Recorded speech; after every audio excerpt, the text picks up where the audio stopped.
Hello and welcome to our concert. We have the Symphony of Southeast Texas, our third classics concert. We're so excited about how the season has been unfolding, and we've got a great program we want to share with you all this coming February 4th at the Julie Rogers Theater. If I had to put an umbrella over top of this concert, it would be probably extreme romanticism. We've got two pieces from the Romantic period. We're going to start with a piece by Kevin Day. He's a composer, 26 years old, written over 150 compositions in his very short life. African American, this Black History Month, so I thought it'd be a great way to kick off our concert. We've been starting each concert with a fanfare to celebrate our 70 years of music making with your Symphony of Southeast Texas.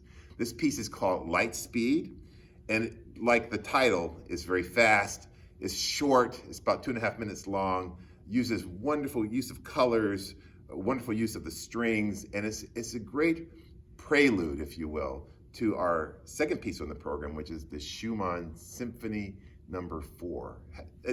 Joining me here is Julian Schwarz, our cellist, our soloist, and we were going to have you here a little bit earlier, a couple of seasons ago. I'm glad this finally worked out with you joining us for the Dvorak Cello Concerto. Welcome, and so glad you're with us. Thank you so much, Maestro. It's been an amazing time being here so far, working with you. The rehearsal last night was fantastic in this beautiful hall. I know all of you are used to the great hall and the great orchestra and your wonderful maestro, but for me, it's been a real treat to be here.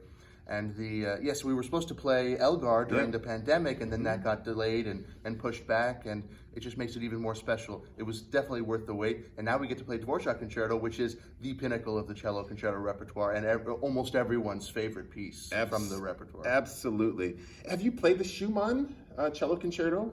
Yes, I've played the Schumann Cello Concerto, and Schumann is one of my favorite composers, and he's in direct lineage to Dvorak, actually, because he was sort of a mentor to Brahms, and Brahms was a mentor to Dvorak. So there's this natural, even though Dvorak was sort of Bohemian, and Brahms and Schumann were German, Dvorak is directly in that lineage of compositional style, and he uses a lot of the same kind of orchestrations, a lot of the same type of markings and hairpins, and use of the orchestra and the soloist. So even though the Schumann concerto is very classic and lyrical, the Dvorak is very personal, and it's even more romantic because it has so much of himself in it, and it includes cyclical elements using the same theme throughout all three movements in different ways, in different iterations, and I know that Schumann also does that in the Fourth Symphony. In the Fourth Symphony, he does the same thing, kind of monothematic transformation.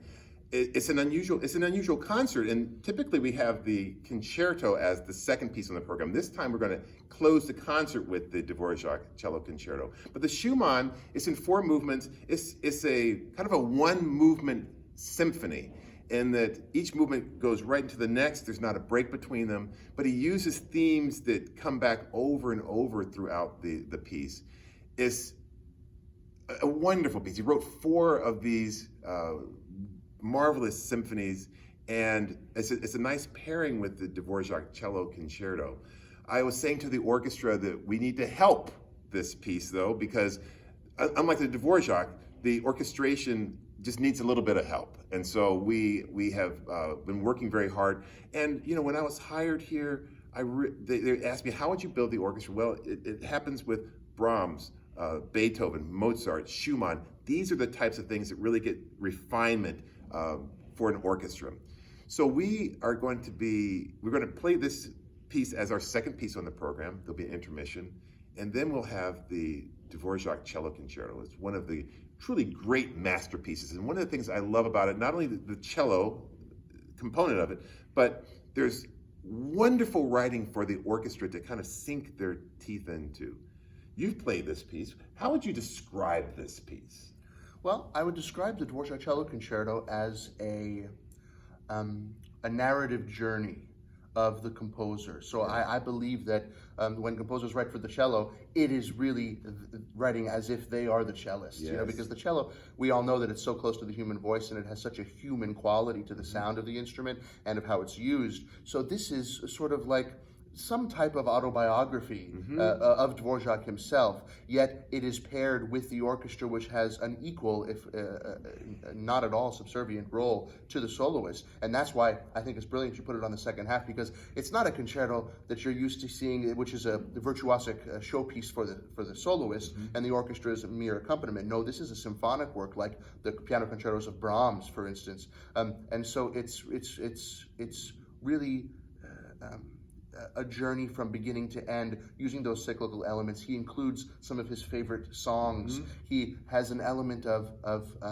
longing and loss for his homeland, because he was writing this piece while in the United States. So there is that element, while also trying to create American music, and in trying to create what he thought would be the American sound. Couple that with the fact that one of his great loves in his life passed away during the writing of it, and it becomes even more personal with this coda at the end of the third movement, which includes one of her favorite of his songs. So it's so personal that I would encourage everybody coming to the concert to listen to it and thinking about imagine I'm Dvorak. I mean, it's a stretch, but imagine I am someone who's showing and through music my life's work. It is very programmatic in nature. Programmatic meaning it can tell a story. You can really associate a story with the music and envision different emotions.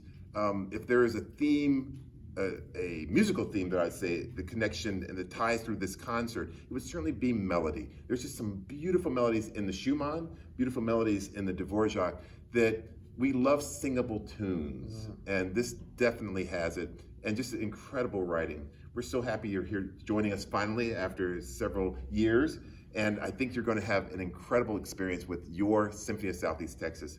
Thank you for joining us. We hope to see you at the Julie Rogers Theaters at 7:30 on February 4th.